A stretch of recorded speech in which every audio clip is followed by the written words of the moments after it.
starting. All attendees are in listen-only mode. Hi Dawn, how are you?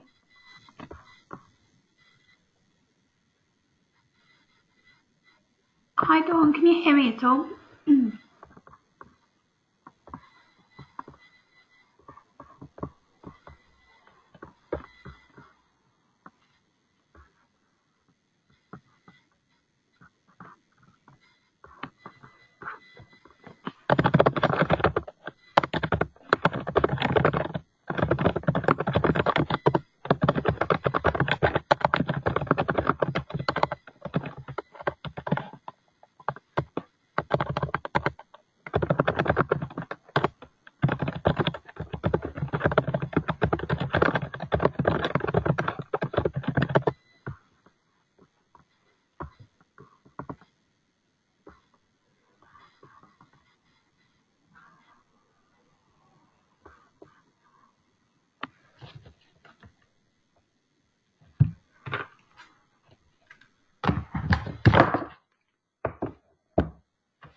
Hi Dawn, can you hear me now? Hello? Hello, Amy, can you hear us? Hi, yeah, I've got you. How are you? Oh, good, thanks. Sorry about this. We're just trying to get set up just now. We'd actually followed the link that Sam had sent me the other week, so I've just got the IT officer trying to get it set up just now, and I think that might be us now. Okay, I'll share my screen and then you can see if that works as well. Okay. Have you got that showing? Oh, hang on, something's happening now. Yeah. Great. So, yeah, looks like we're all set up. Great, that's smashing. Thanks, Amy. So you've got myself here today. I'm Dawn. I'm the training manager here at HSC, and we've got Samantha as well. She's going to be doing the administration on the system. So I'm kind of just here as a watchful eye. Sam will be the one that's going to be doing most of the work on it. But obviously in her absence, it would probably be myself. Yeah, no, that's fine. So I've taken over from Sam today, obviously she's off a bit poorly at the moment. So I'm going to be going through your admin bits and pieces now. I believe Emma's going to be doing your assessor and IQA part of the system at a later date. Yes. So I was an assessor and an IQA myself, so I've been in centre. So hopefully I'll be able to answer it from sort of an equality perspective as well. Okay. So if you can see your screen now, this is your home screen for your login. Yeah. Have you been sent the URL over from support?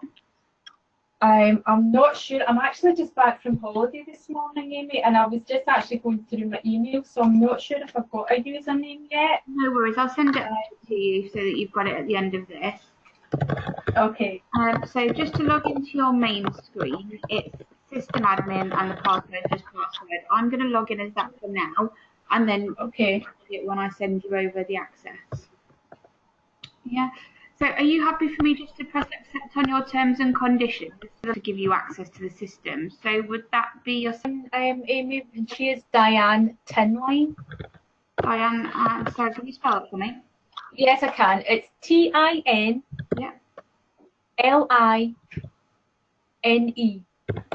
Okay. And she's the director. Okay, and her email address is diane.tinline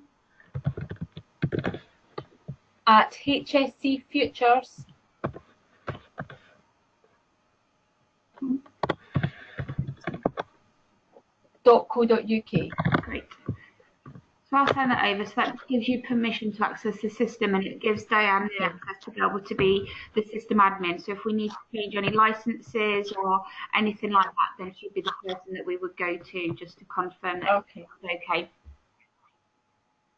So this is your home screen as a system admin. Now you can have a very similar access as a registrar as well. So if both of you are needing to access this, and you can set yourself up for a similar setup. So when I send you the system admin, the only difference is you will have the settings button, whereas no one else does. It just keeps that security involved. So that just will help you decide on who has access to it. On here, you've got a bit of and then you've got a new, which is what we've just signed, and you can access that. As one that says YouTube video at the end of today, or going for mini snapshot videos of how to use the system, so that you know. Okay. So avatar, if you don't like, so it's just personalising how it looks. I just close my email. So the little messages button here. This is like internal messages. And we will send you notifications through here as well, so you can see that there is an insecure password because it was password, and there was an incident for, I think it was about an hour last week. So we will always keep you in touch with anything if the system is down. And if you've got your email address in notifications, that will also get sent to your email. Okay. The megaphone here, packages, packages of your old courses when you've bundled everything together, but you will have courses here. And within your courses, it will be a list of everything that you've asked did like us to put on your system when you first started. Okay. If there's anything that's missing in there, just email digital support and they will add on all of your courses for you. It's always free of charge. If they're not on there, then they will build them, but you can have them added on. Okay. So there's a little bit to learn about the course structure because you can personalise them as much as you like. So you could create your own courses if you wanted to, if you didn't want us to build them. Some centres create like an induction course that they want their learners to go through, which is personalised to you. Some people create a course with just additional learning information that they like to share that may not be part of the core qual. So you can, you know, they don't have to have any value. They don't have to be a specific course ID. You can create your own individualised course. And then within here, I'm just going to pick the bottom one here. You can then, if you click on the little edit content, the pen and paper, it will take you through detail within that course. You don't need to do anything. We've pre-populated this, but then it's these tabs along the top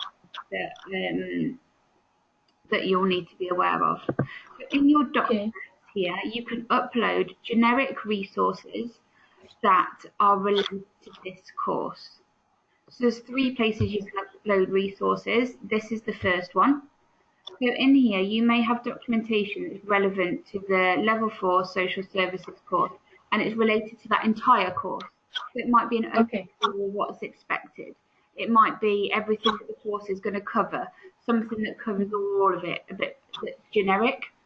If you upload that in here, it might be handbooks, for example. You can upload it as learner guidance, which means the learner and the assessor can see that.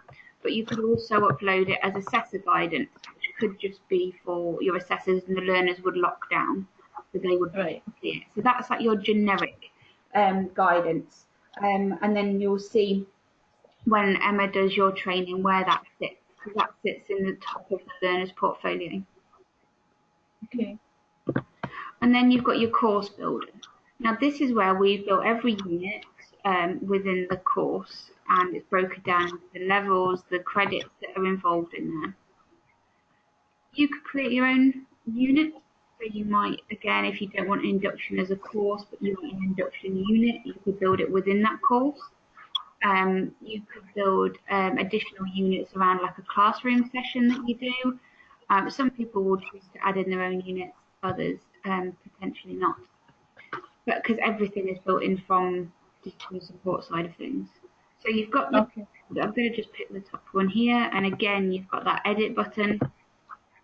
So when you click into edit, you can see the breakdown of the unit title, the outcomes, and if you click on there, then you'll see the breakdown of the performance criteria as well.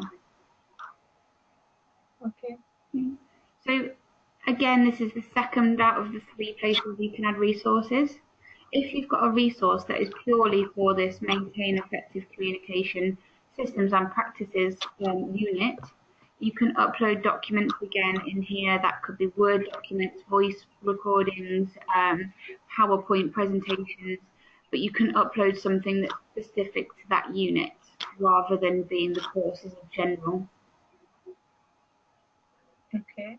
And then you've also got something called forms at this outcome level, which is where you can build interactive recording forms within the system. So if all of these, for example, were like knowledge questions, then you could add a recording form from scratch because we've not got any in the system.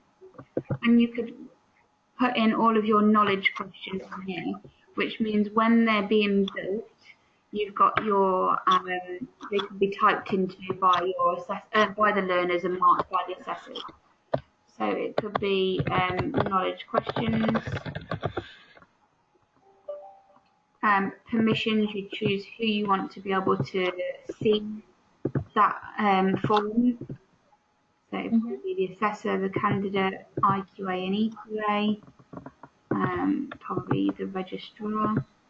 And then you can say who you want to be able to save and submit the form. So the only people that will probably be writing in it will be the assessor and the learner. So you tick them boxes, and that creates the parameters for them questions. And then in add a field, you can choose to create that question book So you've got a section break, so this just could be an introduction to the form. Oh, that's not that very well.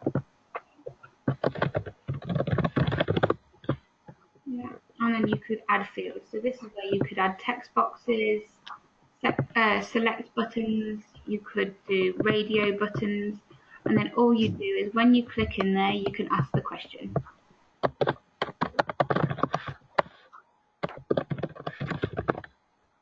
And then you've got options, so validation rules. So this could be if you wanted to be a minimum length, maximum length, etc.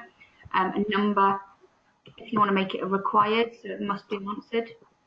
And then permissions is who you want that to be answered by. So because it's a learner question, I'll remove the assessor and I'll just put in the candidate. So when this form is opened, the only person that can type in there is going to be the learner. Okay. Okay, you can build your question forms in there. I'm not going to save that because it's your live courses. And then when the learner is in that unit and that outcome, they can see the questions that you've built in. As I say, you can upload documents. So if you've already got workbooks and questions, you could just upload them. It means that they would just type in, save as, and then upload as a piece of evidence rather than it being embedded within the system. Okay, can I just ask as well, Amy, is this content covered in the assessors part as well? Because I feel that this is kind of one of the requirements that they would be kind of needing to look at as well. Yeah, so if you upload it there, then the assessor and the learner can see everything. Sorry, I'm meaning in the training. So this bit isn't covered in the assessor bit, no, because only the system admin has access to be able to, system admin or registrar has access to the course builder. So it's not something that we go into with the assessors. Right, okay. This is all recorded though, what I'm speaking about. Okay. I can send it to you. Great, thank you. And then if you want to share it with them, you can. Are you happy with the course building? Yeah, I think it's obviously because it's so new, it will just be a case of trial and error. Once you've obviously gone through this training and then we start putting registering learners on the system, it will just be a case of kind of trial and error, I think, for a wee while until we get used to it. Yeah. I think sometimes you really need to be able to see what you're doing when you're actually doing it rather than watching it as kind of demonstration, you know. Yeah. But as I say, hopefully once we kind of start using the system, both Samantha and myself, we're quite IT literate, so we should kind of be able to navigate around things okay, I think.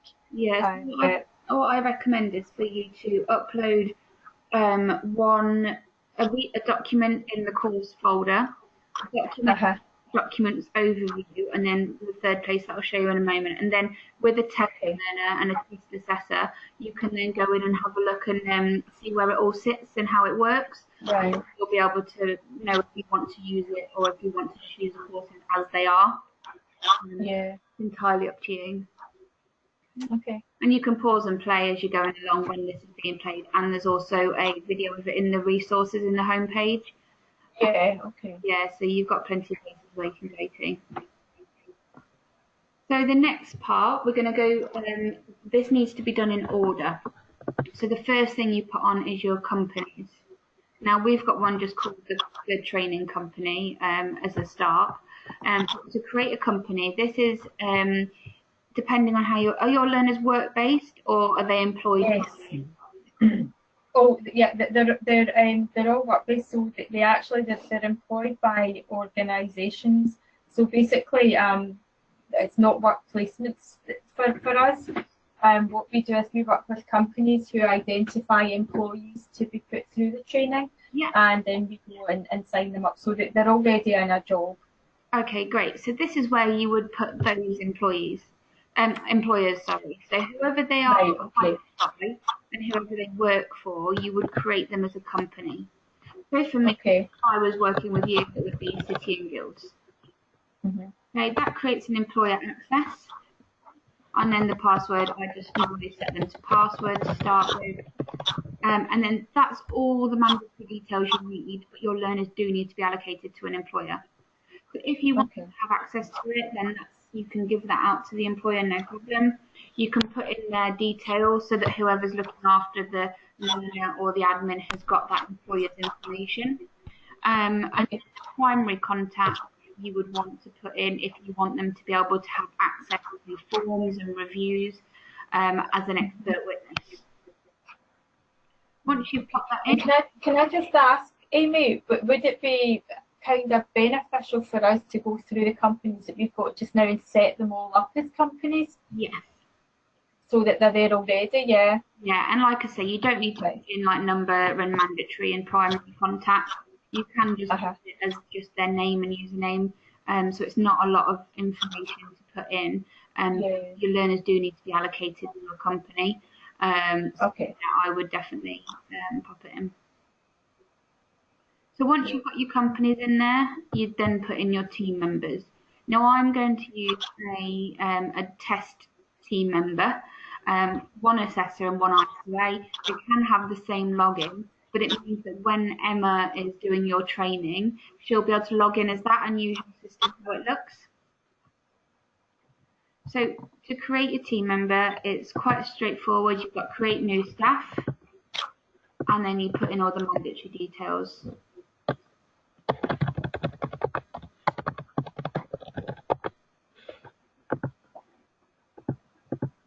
And then this is where you'd allocate it to your company. So the first company you would set up would be yourself as a company. Allocate your staff members to there. I'll leave passwords today as password for all of them. And then here is where you'd select what role they are. So you've got your registrar. If you like you two to have the same login, for example, then registrar, they can see everything, but you can also limit what they see, which I'll come to in a moment. Your EQAs, if you set them up in the system, they can access the portfolios remotely when you choose to give them that. Training manager isn't used too much because I think training managers are normally either registrars or a combination of both, to be honest. Okay. So your circles here, your radio boxes, you can only have one of those roles. But within the trainer, it can be set up as an assessor and an IQA and a workplace as well. So you've only got one login to access all parts of the system. Great. And then you just go create and assign courses. And this is where you're choosing which courses that assessor is able to deliver. So if you hold down Control when you're clicking, you can click all of them, and you'd move it from available across to assign. Right, okay. Yeah, and then you just press update, and then that assessor is now creating those courses. If I go back to team members, you can now see that that person is now set up here. If you put in their email address, you can just click on that little key and it will send login details over to that person if you've not given them out straight away. I'm just going to create one more new staff for an IQA. And the reason I create double is because the system doesn't like it, obviously, when you've got the same assessor and the same IQA for the same learner. Okay.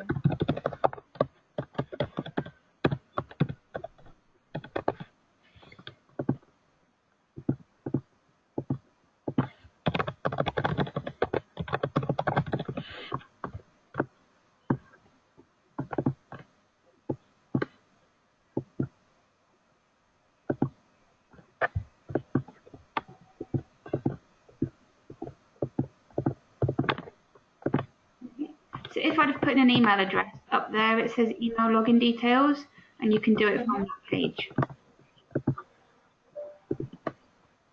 Okay, is that okay for team members and companies?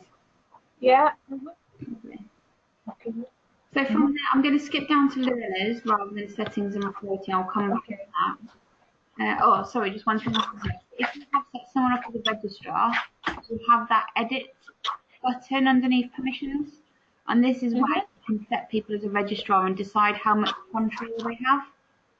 So at the moment, this registrar can access everything except for the course manager. Okay. So you could, you could revoke some of those access. So if you had, for example, an assessor that you want to be able to have, you know, create their own team members, you could get rid of everything and just give them access to be able to create their own learners. Okay. Yeah, so I'll give you that registrar all the access.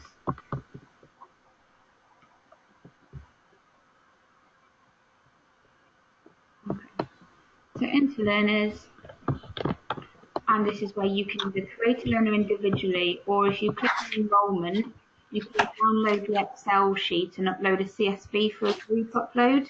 But it's All right. how many learners you've got. We'd recommend you doing a group upload if you've got maybe more than 20 learners. Other than that, Okay.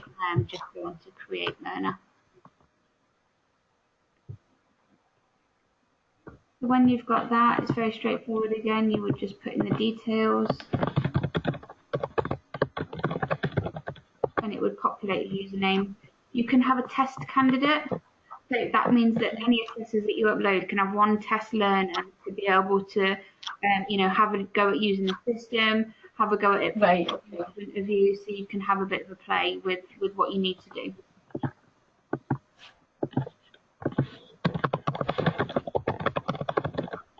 You can, and then you'll have access to all of these logins as well, so you feel free to log in and use the ones that I'm picking up. Okay. Can I just ask another question, Amy? See the password. Who creates the password for the learner? Do they do that themselves, or do we do that? So it's up to you. You have to put one in to start Right. with. Okay. I always put in the And web. then they could just change it.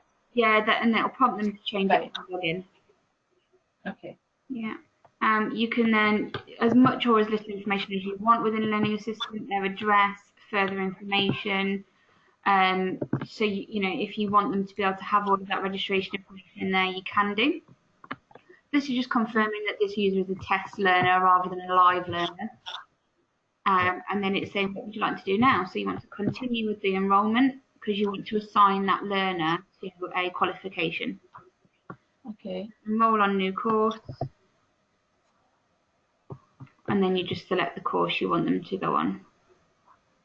So I'll do the level 3 social services. This will load up. You don't need metrics because it's Scottish Quals, not English. Okay. Untick that.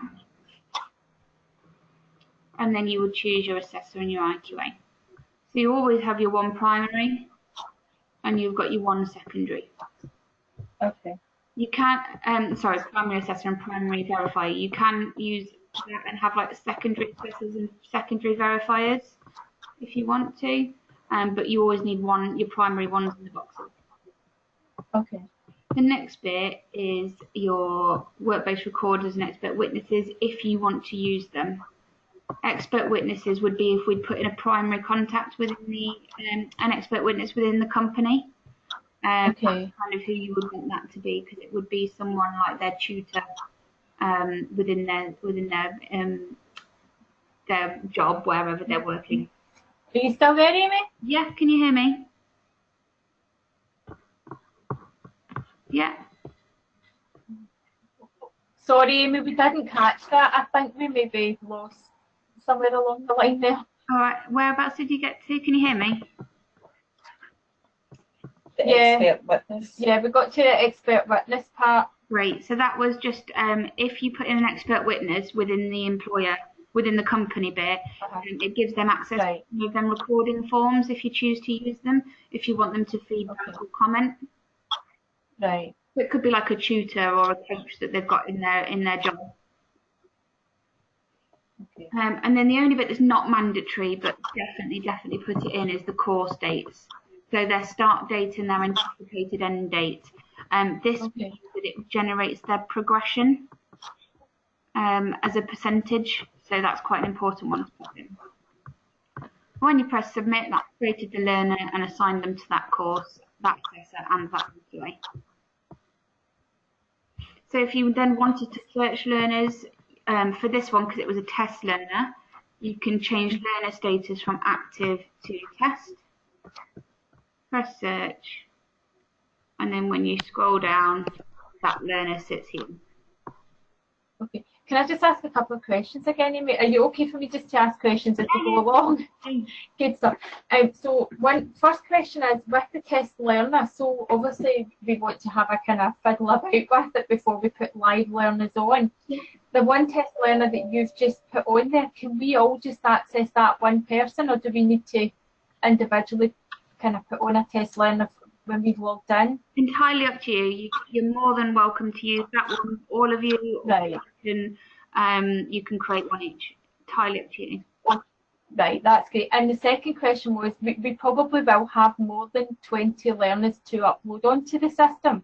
So, you know, you had said about the Excel file and upload it as a CSV. Could you show us how we would do that and what information we would need to take across? Yeah, so you've got this enrolment button here.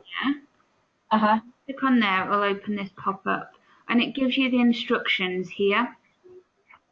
So, and then if you get stuck, digital support can help you with this.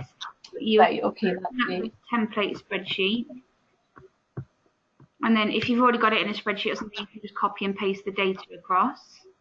Okay. When it downloads.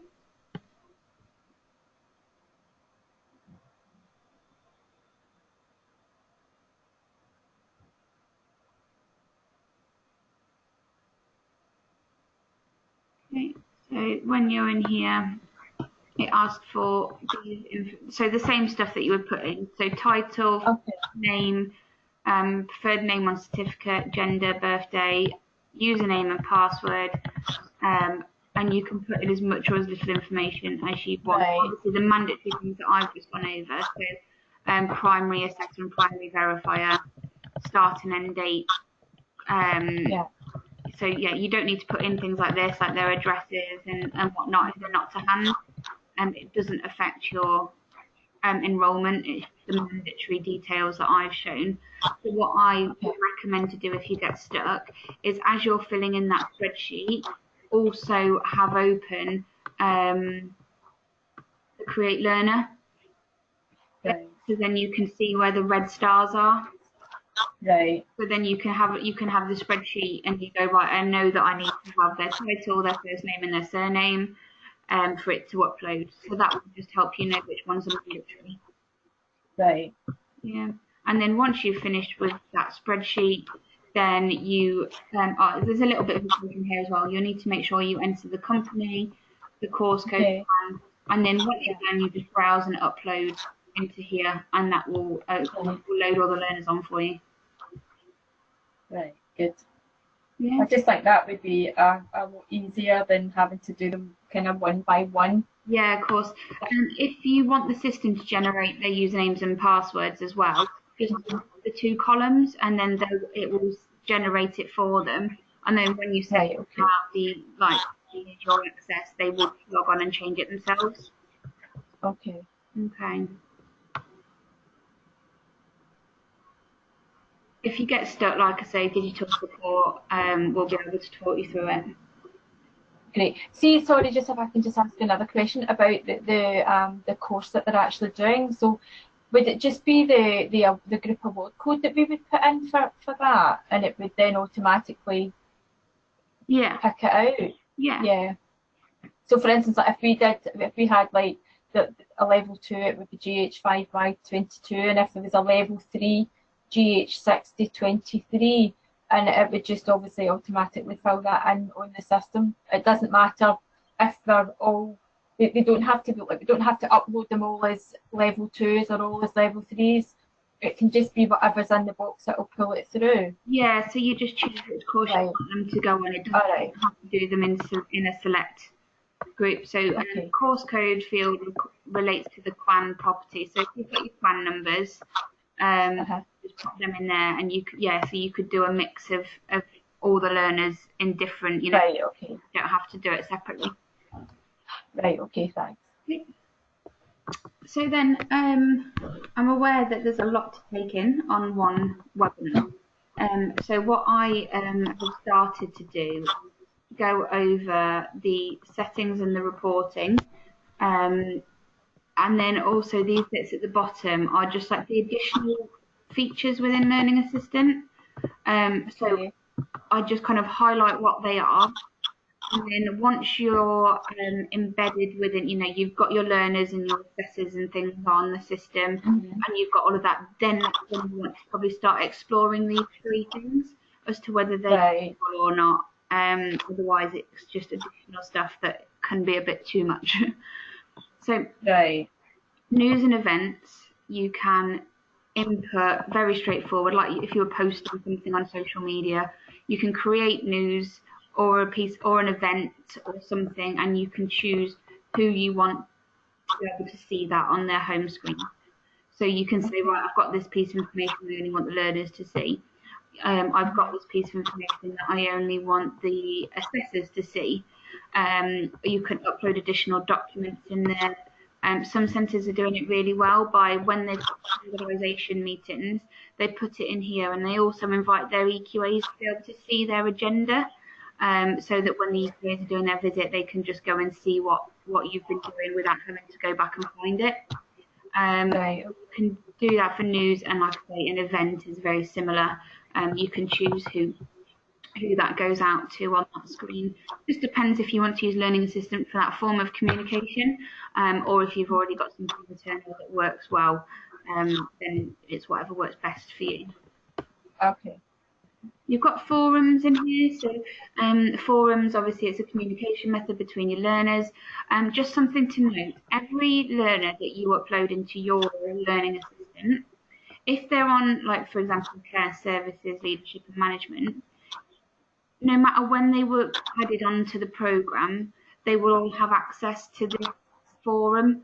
So it's just something to note. It's not split out into cohorts. It's split out into everyone who is in that area can see that. Okay. So, it might not be if you're putting something on like, right, end of year 1, please can you do this? If you've got people that are just on the course, they can then see that as well. Okay. So I advise you to use things like, this piece of news came out in, on BBC this weekend to do with your, what's your thoughts around it? I would probably use it for something more like that. Okay. Yeah.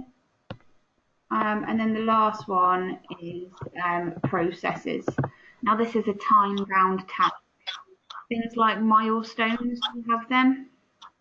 Yeah. Yeah, so you could, and it depends. It's almost like a bit of a tracker. You can create a process allocated to an individual learner. Now, there's pros and cons to this. Pro is that you can report on what's been done. Con is that the assessors can see it as another thing to do, like another thing to sign off.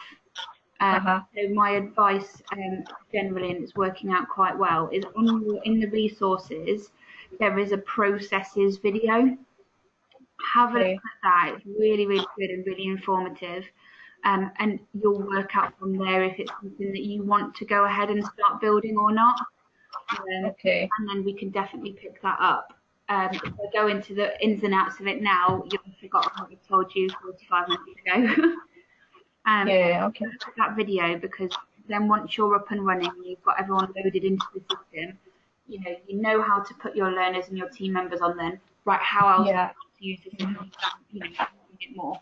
Is that okay? Yeah, that's fine. So the last two bits, the settings and reporting, like I say. So your settings, this is just for you to be able to personalise your system a bit more. So homepage text. So whenever a user group here, so this is for the learner, logs in, this is their generic homepage text that we have put in. Obviously, you may want to change that because you might not be doing MCQs as a whole. You might not give your title to be a coach. It might be still assessors, for example. So personalise that homepage text whatever you want. So welcome to, make it yours. You've also got your learner declaration, which you may already have on a document. You can copy and paste that into the learner declaration, and then the learner can press that in the portfolio and it links into their electronic version.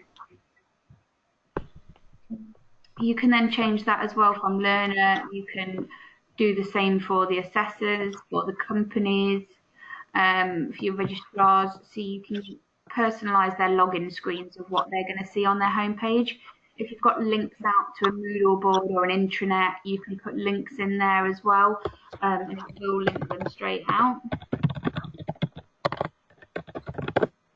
So then it will go red for them something that they can click on.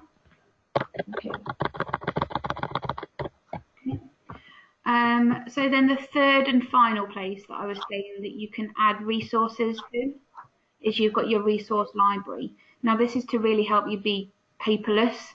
So this would be things like your policies and procedures, your safeguarding information, maybe prevent information, anything that no matter what course you're on, what you're doing in the system, it's something that you should have access to that resource. Right. So see, like for instance, we issue our learners with a kind of handbook, a welcome handbook, so we could kind of put stuff like that on there. Yeah, and is that handbook generic? So it doesn't matter what course they're on? Yeah, it goes to every single candidate that kind of comes on any courses we do. Yeah, so pop that in there, perfect. Yeah. So you can upload the resource just as a normal upload file, give it a title or description maybe, and then upload it. You can create a folder, so if you need it to be folded, like split into, like you would on your desktop, you can have things in folders, so you can do that and make it a little bit more organised. So everything like that put in this resource library. And then when you're in your user groups, this is where you will say, I want, out of all of these resources, I want the learners to see this one. So if I just go through that as a demonstration, if I upload a document here,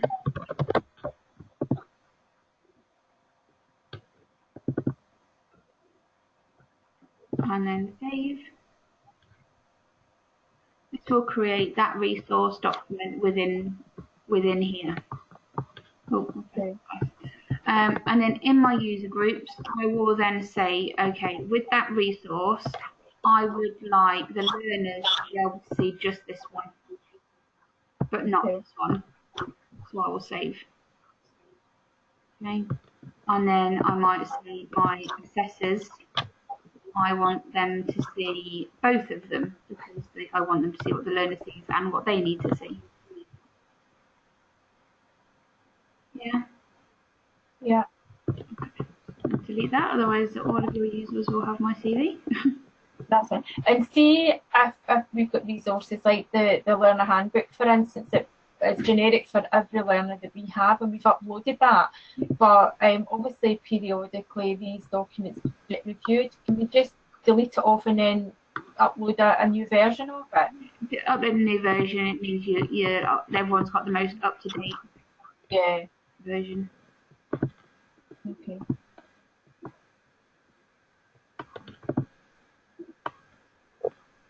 Okay. So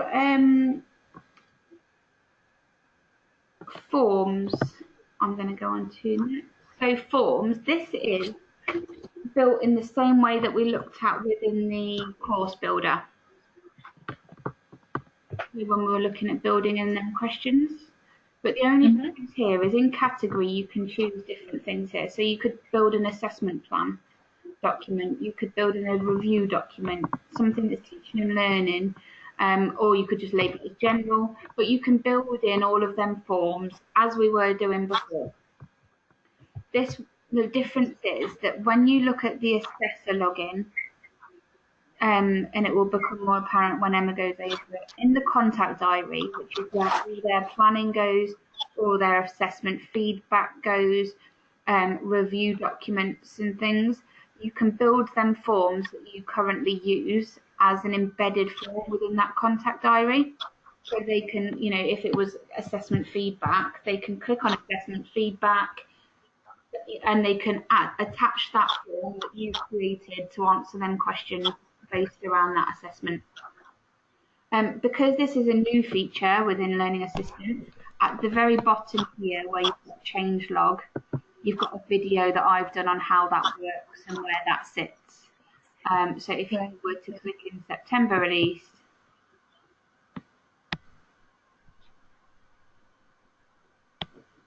you've got embedded forms and contact diary here.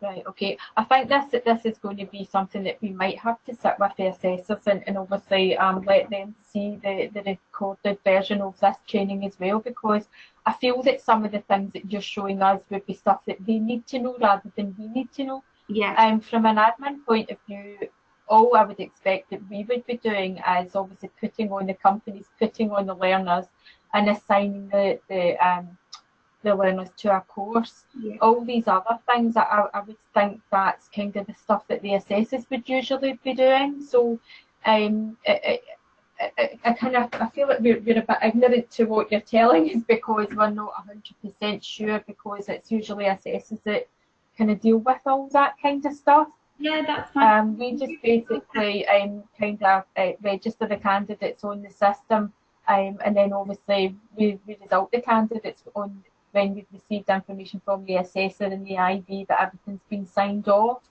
Yeah, so you could give your assessors access to the registrar function. Yeah. It'd be a second login to their assessor one, obviously, because of the data behind it. So when you give that, and then you can restrict their permissions with that edit button. But it means you can upload everything within that course folder that I was showing you earlier on. But just to be aware, system admin is the only person who's got settings. So you'd either have to allocate them out, give them access to that for this, or just, sit with them in a standardization just to kind of see how they want to use it. Yeah. Okay. Okay. And then the last one is just reporting. So you will have dashboards that will appear in here when you've got some active learners. So as soon as you put someone on, you'll see what that starts to appear like. But you've got your 4 reporting tabs, and they all work in the same way. You've got registration reports if you want to report on the learner's registration information, EQA reports if you want to report on what the EQA has done, who they've looked at, the units they've gone into, when they last logged in. Trainer reports is, how active your assessors have been, when they logged in, when they contacted their learners. But the main thing people want to set up are the learner reports. And so you've got some that are coupled in here, and most people go straight to the candidate performance report. So to create this, and they're all created in the same way, you give your report a name. Save as a template, yes. And then you can choose what you want to report on. So a name, course, their assessor, starting date maybe, and then maybe their progression. Once you're there, you can choose to filter it if you want. So at the moment, because you've got access to everyone in the system, this will pull off all the data of every learner in the system.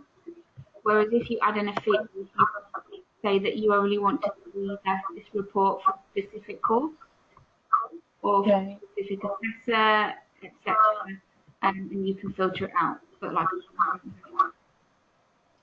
order by, again, you don't have to do this, but order by learner name, maybe. And then once you've created the report, you can schedule it to run every day, every week, every month. So if it was for your assessors, you might do a weekly report so they can see their learners' progress, or a monthly report that might send to employers. So every week, let's say as of today on a Monday, and I want that report to be emailed out to whatever assessor and an employer and whoever else you want it to go to. And then you can attach the report as a PDF or like a CSV Excel document. You can manipulate the data. Once that's all set up and you've saved it, then it means that report will be generated whenever you've scheduled it, and it will be emailed out to those people each time. Okay. And then in the learner reports, you can then see the previously generated reports here that you can always go in and have a look at when you're at the score. You can just edit if you want to add in some more data. You can click on there to edit it. And then if you want something in the middle of the week, you can rerun an ad hoc report to be able to see, any data that you want to kind of find out before the report run. So they're the kind of reports that you can do. You've got candidate activity, you've got reviews, rag rating, progress reports. You've got a whole host of reports that you can either run ad hoc or you can schedule to run as frequently as you like. Okay. Is that okay? Yeah, that's good. Can I just ask another question? I'm probably going back to the learners and the qualifications. See if the learners enrolled for core skills as well, how do we attach those to the learner? Yes, it's in exactly the same way. Each learner can have up to 8 courses at the same time. So they can have up to 8 courses within each license. So in the same Right, okay. more than one, then just keep the same details and just allocate core skills. Okay. I think what we'll do when we've had this, when the demo's completed, we'll maybe go back to the test candidate and try and add things into that just to see how we go with it. As I said again, before we kind of start putting live candidates on, we'll make sure that we can kind of work around the system using the test functionality first. Fine. So in learners and test learners, and then you search. And then in the end here, there's that edit button. And so for this one, click on edit enrollment there. And then in courses, you can enroll on a new course and you can upload a second course into there. Right. Yeah, so I won't do that, so that you can do that yourselves. Yeah. Select a course and allocate an assessment right away. And then you'll see the list of all the courses that are enrolled on down here. Okay. Is that okay? Yeah, that's good. And obviously, if you're doing it in the Excel document, you need to just make sure you add in that course as well. Right, okay. Yeah. Any other questions or anything you want me to go over? I think, as I said, I think it's going to be a case of trial and error, but what we'll do is we'll have a kind of faff about the system and kind of just press all the buttons again and have a look through our notes and watch the videos that you had uploaded in the resources as well, and then kind of go from there. Have you got anything? No, just the same as what Dawn's. It's a lot to take in, but I think the best thing to do is to actually track just the test run, really. And then I think it's always good to just have a practice. When it's a new system, it can be quite daunting, I think, when there are so many different functionality to use and to get your head around. But I'm sure once we start doing it and we get into the kind of swing of things, it'll become second nature. Yeah, no, just take a minute to kind of, once you've stopped pressing the buttons, and it's that repetitive thing, isn't it? Yeah. Just pressing it a few times and following the process. But like I say, with them videos, you can play and pause them as you're going along. Okay. Yeah, it'll be you can kind of go along with them and follow it at the same time. And then once you've done it a couple of times, it'll become a bit of second nature. I can do it with my eyes closed. Great, okay, doke. That's great. Yeah. Good. If there's anything else you need, I'm around on emails or phone. But because sometimes I'm in training, digital support are your quickest responses. Because I'm not. If I'm in training, I'm not answering my phone. So that's why I'm kind of based in Scotland. So you can always get hold of them, and they can talk you through it, and they can access your system as much as you like. Okay. So, sorry, Amy, can I just ask, obviously we've got you set up just now on a laptop that doesn't, it's not something that we use every day. It's obviously one of the trainers' laptops that we're on just now. How do we get onto the actual system so that we can use it on our computers? Yes. The username and the password and things. Yeah, I'll send you the link through now with all that information in. I'll copy Emma as well. So she's got access. If you just leave that assessor and learner's password as password for now, so that she can use it when she's doing her training as well. Just so that she's not going off her system, which may look a little bit different. So by all means, use them and play around with them and do what you need to do. But if you leave the passwords as just passwords, then she can get into it, and then you can change it after she's done her training. Yeah, okay. And can I just another thing that's just kind of popped up into my head. See, obviously the assessors were supposed to have their training this afternoon, and I'm just back from holiday and kind of catching up on things. So I do believe that we're going to try and organise another date now, Yeah. because obviously Sam was ill. See, for learners and stuff, should we hold back putting any live candidate information on this system until they've had their training as well? And then we'll kind of get started once everybody's had their training. Yeah, I'd hang fire until the assessors have had their training. The assessors, Yeah, because I don't want to confuse things.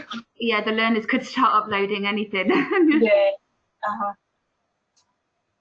Right, that's fine. Okay, well, that's what we'll do then. I think Samantha and myself will have a kind of a look at the system later. See, for like companies and things like that, should we hold back filling all that information in as well until the assessors have had the training? Just basically leave this system as it is just now until everybody's trained, and then we can start uploading once. You could put in all of that information, just don't send them the login details. Right, okay. You could put everyone on the system, even learners if you want, but just not sending out, Right. their information. Right, okay. That's fine.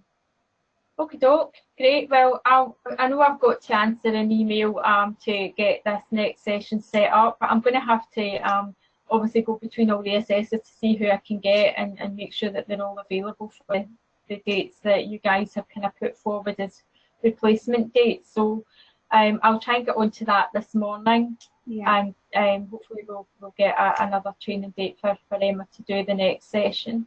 Yeah, no, that's fine.